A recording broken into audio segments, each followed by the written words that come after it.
Guys, napakaraming nagtatanong sa akin bakit daw palagi akong win streak, bakit daw ang bilis kong makabalik sa top global. Kasi nga guys, tingnan nyo naman, puro MVP yung history ko. Hindi ko tulad dati, puro ako lose streak. Kasi nga yung ping ko sobrang bagal, naglalag ako lagi.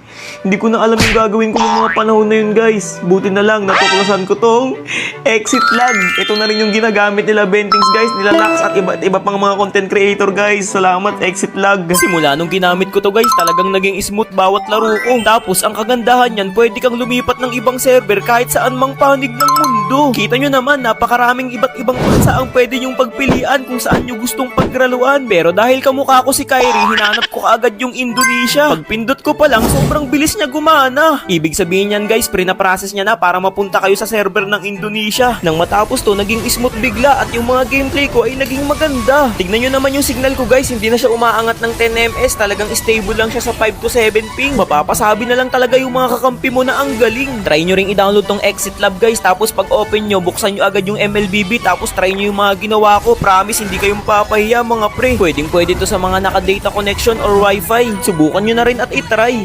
Dito guys, may panibagong dumayo na naman ng 1v1 at gigil na gigil sa akin. Guys, may dumayo na naman dito sa amin. Taga saan ka ulit, brother? Tagaytay ako bakit? So yan, para hindi sayang yung punta mo, pag natalo mo ako, meron kang 1k. Kanya to guys. Pag natalo niya ako, dahil wala nang makatalo sa akin, bibigyan ko na kayo pa premyo. Gumamit siya dito ng Popol and Cupa na naka-aegis, kaya hirap na hirap ako. Ano boy? Ano boy? Sa una, nakukuha niya pang mag-angas ng mag-angas kasi alam niyang lamang siya sa akin. Pero kahit na ganun, ako'y nakikipagsabayan pa rin. Medyo nalugi siya sa akin sa puntong ito kaya napatras na lang siya. Sa kagustuhan kong mapitas siya, sinundan ko yung aso kung saan papunta.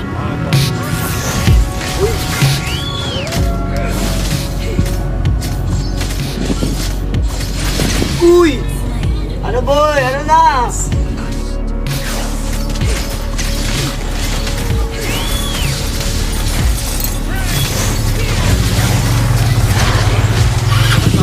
Uy!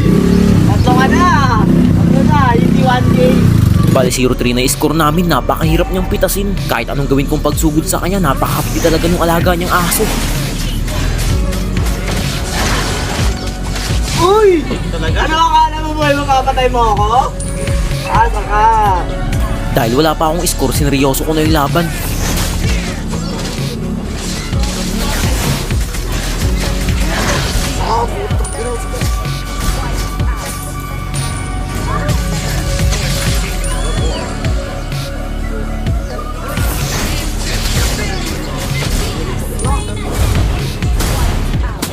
Good, sakit.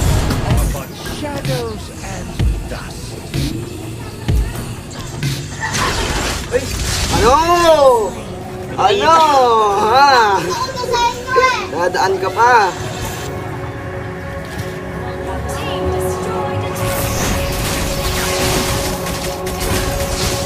Ah! Nagalapin doon.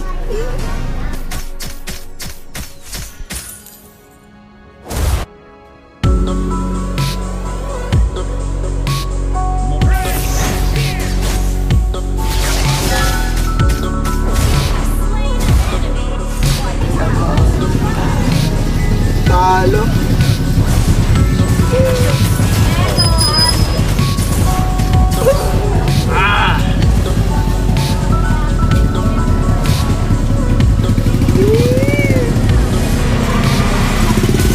Nice G.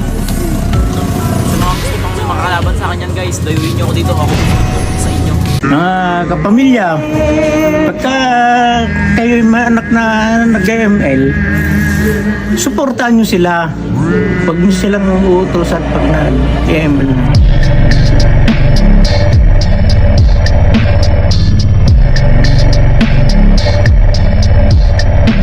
Dito guys, may 4 na dumayo at napansin kong parang kinakabahan silang lumapit sa akin. At nang aking tawagin, doon na sila nagkaroon ng lakas ng loob. Kaya mo yan, Eka pa nung kasama niyang nakaputi.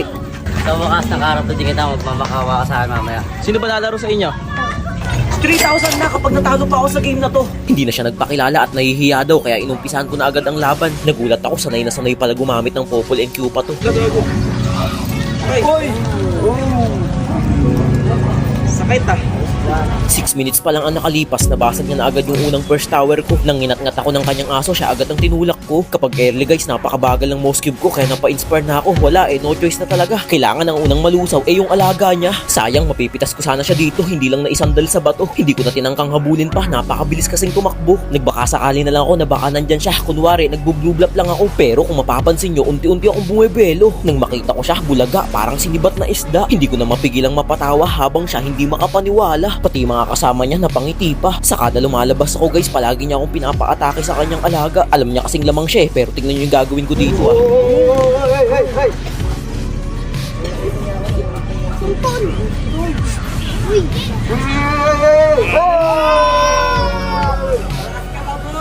Sa puntong ito, naramdaman kong dadaan siya sa harapan ko. Halos mapasigaw na lang yung mga nanonood na kabataan. Sobrang hapdi ko na ba naman, partida 11 minutes pa lang. Alam kong magdedep siya dyan kaya sinisipat ko na agad. Pagbitaw ko, hindi man lang sumablay. Pasensya na kung ganun yung mga naririnig ng salita. Hindi natin sila masisisi dahil sila lang naman ay namamangha. Medyo nabigla ako sa pagpasok ko sa kanya dito. Hindi ko muna kasi chinek yung item niya. Yun pala, nung pagpasok ko naka-winchalant na pala. Winchalant. Nag-grill na lang muna ako ng mga minions para ma-pressure siya sa pagde-def. Inaantay ko yung sinabi niya sa akin kanina nung una magmamakaawa daw sa kanya. Pero sa totoo lang talagang may galaw siya at marunong talaga. Subalit kilala nyo naman ako, wala pang nakakatalo na kahit sino.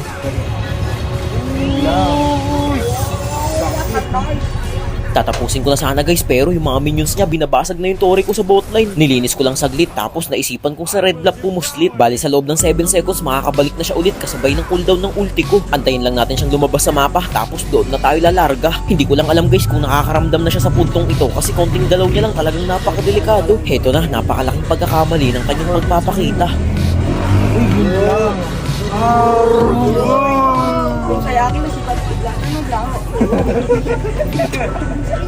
Pinaubaya ko na sa aking mga minions ang pagtapos. Hindi na rin siya aabot alanganin na rin sa oras ay kapos na kapos. Bilangan na yun. 5, 4, 3, 2, 1. Isang one hit na lang. Nice G na lang sa nakalaban ko. Nice try pa rin kahit papaano. Guys, sa mga gusto pa lumaban sa akin, tayo lang kayo dito, free wifi na. Tapos magtatalo nyo ako, may preview pa kayo. Dime qué es lo que pasa, realmente no ni casa. Yo de pero sin nada. Oh, dime qué es lo que pasa. Yo quiero desacatarme contigo, papi. Poder control contigo, papi. Dime yo te digo, papi. No hay papi, no hay papi. Si no fumo, me lo fuma. Si lo ves en ti, si lo escucho y baila. Porque no me aguanto. Epic comeback. Hindi ko maintindihan. Ano bang gagawin sa nararamdaman? Nakita mo ba yun? Nanadiko ako, MVP ako. Ay, ang galing mo. Nahulog pa rin Dahil dyan, puso ko. MVP ka na rin sa puso. Kahit na magtago, sana all. Nung kahit kanisan, nagdopa, namaya, masustansya pa. Malit na mo, sana all, papagtol, ayaw kol, bata bokol. Ano ba yan? Sunod-sunod na yung talo ko. Lost streak na ako. Sino ka? Hi, ako nga pala si Bibi. Simula ngayon, di ka na malulungkot. Sasamahan kita mag-ML para masaya. Oh, ito, bibigyan na din kita ng 1,000 diamonds. Parang pumayat si Bibi Ikaw talaga, Kuya Chick. Tara, ML na tayo. Guys, sobrang saya kasama nitong si Bibi. Simula ngayon, hindi na ako malulungkot kasi sobrang masiyahin niya tapos energetic. Ah! Grabe guys, meron na akong kaibigan. Ang pangalan, Bibi.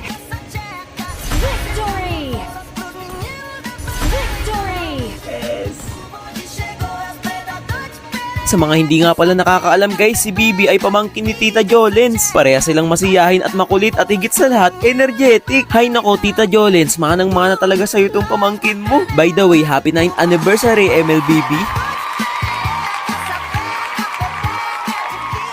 Pagdating sa ganitong mga lineup guys, naku, mapagkakamalan nyo ang flow prayer. Siyempre, good laner natin, itong mouse cube. Favorite ko yan sure win na. XP liner, pakwito tayo.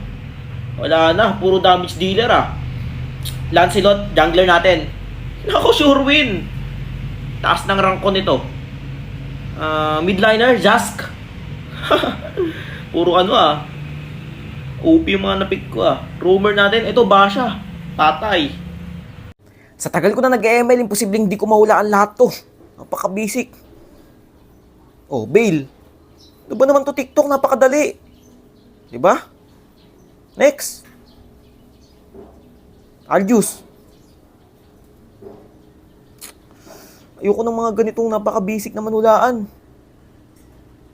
Aljus nga, napakakulit mo, TikTok.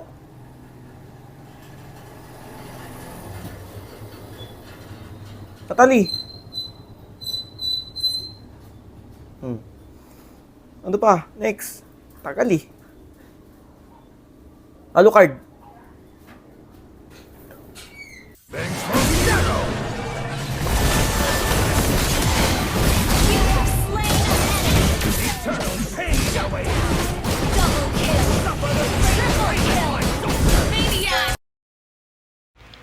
Bastos.